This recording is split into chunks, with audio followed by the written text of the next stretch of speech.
Good morning, everybody. Today, I will just make a quick update on what's happening on stock market indices. So I will talk about the S&P 500 and the Euro Stock 50. Then we are going to have a look at the US bond market with some comment on US bond yields, which made the expected pullback after the recent advance. And we will end with some update on the Bitcoin, which is probably the market which moved the most this week. And I will also update the technical scenario on gold. So starting with the S&P 500, we can see that the S&P 500 remains in a trading range. This looks like an ascending triangle. You can see that. So an ascending support line and a horizontal resistance line. Usually, when you have ascending triangles like this, it's an indication that the bias is on the upside. Because you can see this rising support line, horizontal resistance line, that's an indication of a bullish bias. And within this triangle, you can see that this week, despite a pullback, the index is still holding above its critical support zone, which is unchanged at around 2950. So this support zone is holding so far is this horizontal support line and also the current level of the 50-day moving average. So overall, no significant trend deterioration. Trading range, 2950 on the downside, 3030 on the upside. And I see no reason to turn very, very bearish just because of this pullback. So the risk, in my view, is to continue this consolidation process, but without any major downside acceleration to expect. And on the upside, so the key level to break to improve the technical outlook and suggest a new round of upside acceleration, a breakout would be a breakout above 3030. If we now have a look at the Euro Stock 50, the overall trend is quite similar. So you can see that this 200-day moving average is slowly but surely turning upwards, which is an indication that the medium-term outlook is improving. You can also see that the index, so at the end of last week, hit new year highs. On the other hand, we can see that it encountered resistance around this resistance line with daily MACD sell signal triggered this week. So overall, if I try to summarize the view, the trend is still good. The critical support zone for this good trend is between 3400 and 3350. So it's this support zone. As long as the index stays above this level, I don't have any reason to turn outright bearish on this index.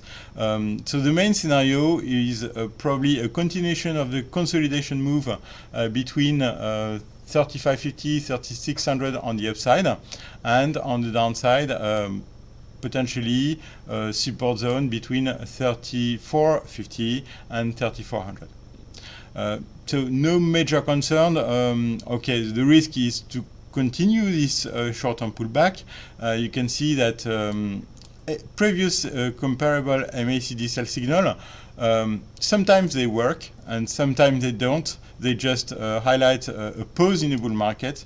So it's an indication that the short-term momentum is deteriorating with a short-term correction underway, but it's not enough to expect a major trend reversal. Now, if we switch to bond market, so I will show you now US 10-year bond yields. You can see that after the excesses we made in July, we started a mean reversal move, but no major trend reversal at this stage. The US 10-year bond yields hit their first Fibonacci resistance. You can see that very easily at 186. I recommended here around this level to open a long position on US bonds.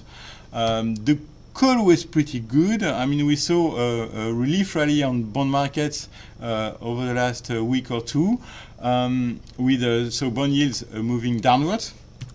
Right now, I mean, if you remember what I said, I was saying, okay, yields can go back to 160%, but probably not much lower. So I stick to this view, which means that right now, for me, the trading target has been reached on US bonds, and I think it's probably safe to book some profit on the trade, knowing that I don't necessarily expect a move back to 150 or even lower.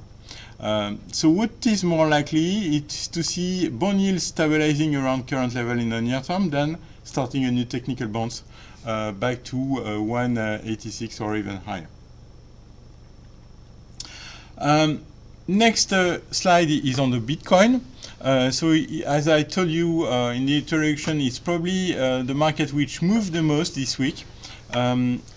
You see the breakdown, so it was on Wednesday, breakdown below a key support zone, which probably triggered stop losses on this market. A Fibonacci support was hit directly. You can see that, so it's a 50% retracement of the entire rise we saw this year, I mean in H1. And I mean in the near term, for me, there is a decent risk of seeing further weakness on the Bitcoin back to the next Fibonacci support, which is also an important support zone. You can see here, it's more or less the lows of July, which means that the downside, there is additional downside risk around 7,500, between 7,500 and 7,450. So this support zone.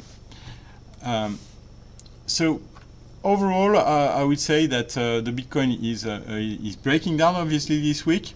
I see that as an indication that investors are exiting from alternative asset classes, which I see more or less as a good point for risky assets, as it shows that they don't need to invest in Bitcoin anymore.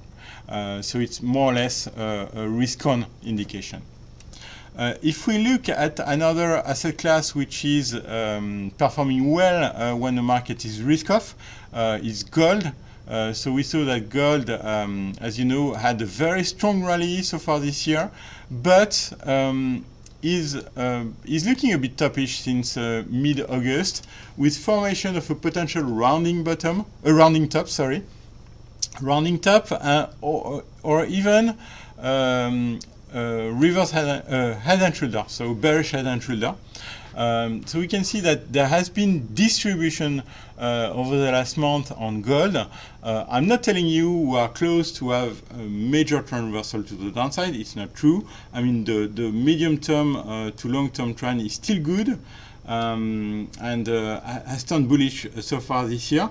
But the risk is to have a continuation of this consolidation process with potentially a validation of this head and shoulder top, with a breakdown below the neckline. So you can see this neckline, which is around 1,450 and 90. Sorry, so 1,490. It's more or less the rising 50-day moving average around this level. So my only fear in the short term is that we may see gold prices breaking below this critical support zone, in which case like on the Bitcoin, we may see a deeper setback to 1,450, and the ideal target of this head and shoulder is a bit lower. It's around 1,430. Thank you very much for listening, and have a great trading day.